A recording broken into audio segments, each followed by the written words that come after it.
আল্লাহ তাদেরকেই শাহাদাতের জন্য পছন্দ করেন।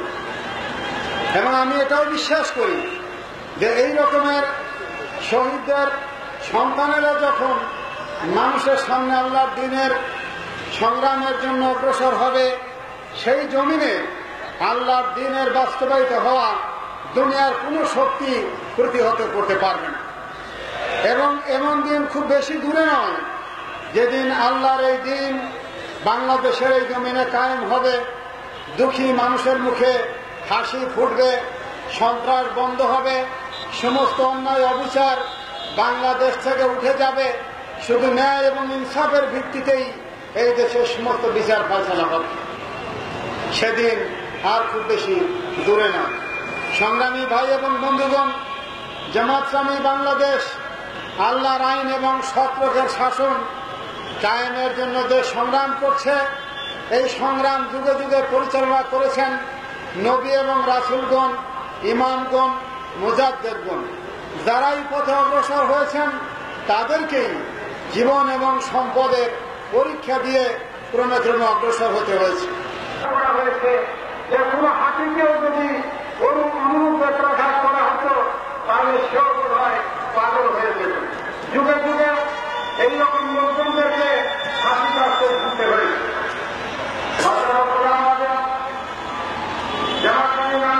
আমি একদিন বলছিলেন বলার কথায় যেদিন হিসেবে আইনের পুজোকে ফাঁসির কাটতে ঘোরানো হয়, সেই খবর যখন তিনি পত্র পত্রিকায় পড়েন তখন তিনি বলছিলেন যে আস্তে আস্তে নিজের অজ্ঞাতেই নিজের বাম হাতটা গলার কাছে চলে গেল এবং ভাবলাম এই ফাঁসির রশি হয়তো একদিন আমার গলায়ও আসতে পারে।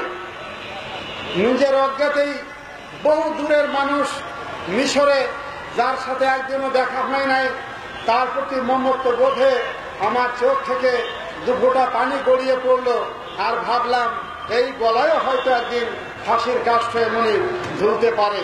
তারপর থেকে মৃত্যু ভয় এমন ভাবে চলে গেল, আর জীবনে একদিনের জন্য আমার মরণের জন্য কোনো চিন্তা হয় নাই। আর শহীদ জয়নুল আবেদিন ভাইয়ের শাহাদাতের পরে এই সমাবেশে দাঁড়িয়ে আমার এই রকমের মনে হচ্ছে যে হয়তো আমার এই ক্ষুদ্র কপালেও বাতিলের পক্ষ থেকে এমনই কোনো বোমা পড়তে পারে, অথবা কোনো গুলিও আসতে পারে, অথবা এমন কোনো গুলি হয়তো আমার বুক ভেদ করেও চলে যেতে পারে। এটা কোনো অবিশ্বাস্য কারবার নয়। এবং এই মুহূর্ত থেকে আর একবার আমার মনে হচ্ছে যে আল্লাহর পথে জীবন দেওয়ার যে সার্থকতা, এইরকম একটি জীবন যদি আমার হতো, আর আমার সন্তান যদি দাঁড়িয়ে এইভাবে মানুষের সামনে তার জীবনে আল্লাহর রাহে কোরবান করার ওয়াদা করতে পারত, তাহলে আমি সবচাইতে সৌভাগ্যবান ব্যক্তি বলে নিজেকে মনে করতাম।